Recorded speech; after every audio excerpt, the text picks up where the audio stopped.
Students in text book 2012 से हमने एक क्वेश्चन लिया, बेसिकली ये डेफिनेशन से हमने क्वेश्चन बनाया खुद से, ठीक है, उस बुक को इस्तेमाल करते हुए, और ये मुख्तलिफ फिगर्स हमने ड्रॉ किए हैं, ठीक है। अब हम इनमें देखेंगे कौन सी स्टेटमेंट ट्रू है और कौन सी फॉल्स है।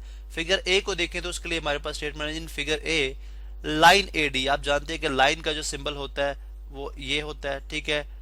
उसके बाद जो हमारे पास रे होती है उसके साथ जस्ट एक एरो होता है, लाइन सेगमेंट होता है उसके साथ कोई एरो नहीं होता, बिकॉज वो लाइन का एक हिस्सा होता है, ठीक है। तो ये हमारे पास कुछ सिंबल्स हैं जो हमने यहाँ पे आपको बता दिए। तो अब आप इनको देखते हुए इन फिगर ए, इस फिगर के अंदर A D is perpendicular to B C. अगर आप यहाँ पे देखें तो परपेंडिकुलरिटी का जो सिंबल है वो भी आप जानते हैं इस तरह से होता है। परपेंडिकुलर का मतलब क्या है कि 90 डिग्री का एंगल बनाता है, ठीक है। ये लाइन जो है यानी जो रे आपके पास बी सी है वो लाइन ए डी के साथ 90 डिग्री का एंगल बना रही है। अब चूंकि ये सिंबल जो है 90 डिग्री को जाहिर करता है तो इसका मतलब ये हुआ कि हमारे पास स्टेटमेंट क्या है, ठीक है। तो इसलिए हम यहाँ पे लिख देंगे, यहाँ पे हम मेंशन कर देंगे कि ट्रू स्टेटमेंट है ये, टी फॉर ट्रू, ठीक है। उसके बाद आप आ जाएं सेकंड पे, in figure B infinite number of perpendiculars can be drawn from point A on line L.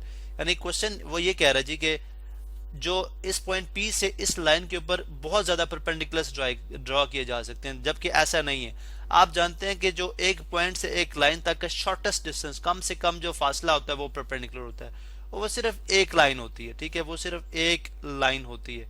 अगर आप यहाँ पे देखें तो सिर्फ ये वो लाइन है, ये वो परपेंडिकुलर ड्रॉ। अगर आप और लाइन ड्रॉ करेंगे, जैसे मैं यहाँ पे ये लाइन ड्रॉ कर रहा हूँ, ठीक है, तो ये परपेंडिकुलर नहीं है। अगर आप इनके एंगल यानी अगर आप इनके एंगल यहाँ से मेजर करें, ठीक है, तो ये जो एंगल होंगे वो 90 डिग्री के नहीं होंगे। सिर्फ ये एंगल जो है वो क्या है, 90 डिग्री का। इसका मतलब है कि सिर्फ एक परपेंडिकुलर ड्रॉ कराया जा सकता है, बहुत ज्यादा परपेंडिकुलर ड्रॉ नहीं कराए जा सकते। इसका मतलब ये हुआ कि ये स्टेटमेंट हमारे पास फॉल्स है। नेक्स्ट आ जाए इन फिगर सी, लाइन जो के एल है is perpendicular to M N. Perpendicular के लिए आपने देखा था, हमने पहले बात की कि ये सिंबल होता है। अगर ये दो आपके पास जो है वो रेज हैं, तो अगर ये परपेंडिकुलर है तो उनके दरमियान ये वाला जो है अगर 90 डिग्री का एंगल है तो तब वो परपेंडिकुलर होंगे। अगर ऐसा सिंबल ना भी हो, एंगल मेजर करने पे 90 डिग्री होना चाहिए, ठीक है, या वो इस पॉइंट से शॉर्टेस्ट डिस्टेंस होना चाहिए।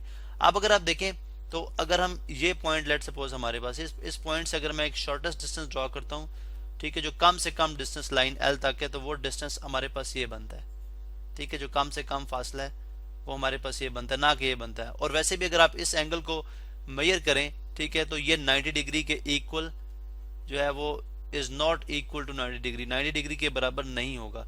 इसका मतलब है कि जो लाइन के एल है वो परपेंडिकुलर एम एन के यानी जो रे आपके पास है मैंने उसके परपेंडिकुलर नहीं है। इसका मतलब है कि ये एक फॉल्स स्टेटमेंट है, हमारे पास ये एक फॉल्स स्टेटमेंट है। इसी तरह से इन फिगर डी, अगर आप फिगर डी के अंदर देखें तो O A is perpendicular to O B. अब यहाँ पे भी अगर आप देखें तो ये एंगल जाहिर है सामने नजर आ रहा है, हमारे पास ये 90 डिग्री का एंगल है, ठीक है। चूंकि ये सिंबल हम 90 डिग्री का, वैसे भी अगर आप मेजर करना चाहें तो आप इसको मेजर कर सकते हैं, ठीक है, प्रोटेक्टर के थ्रू। तो ओ ए जो है हमने बात कीजिए परपेंडिकुलर है ओ बी के, और ये ऐसा ही है, ये ट्रू स्टेटमेंट है, तो इसलिए हम ये इसके सामने लिख देंगे टी फॉर ट्रू। आप नेक्स्ट देखते हैं हमारे पास जो है वो और जो है कुछ एमसीक्यूज हैं जो कि पैरेलल लाइन से रिलेटेड है, उनको भी देख लेते हैं। फर्स्ट है जी, पैरेलल लाइंस क्या होती हैं, ऐसी लाइंस के दिन के दरमियान थ्रू आउट जो डिस्टेंस है, ठीक है, वो सेपरेशन जो है वो सेम रहती है। यानी अगर आप उनको राइट साइड और लेफ्ट साइड पे अगर एक्सटेंड करें तो किसी भी पॉइंट पे जाके वो मीट नहीं करेंगे, यानी किसी भी पॉइंट पे जाके वो इंटरसेक्ट नहीं करती, एक दूसरे को कट नहीं करेंगी, तो वो पैरेलल लाइंस कहलाती हैं।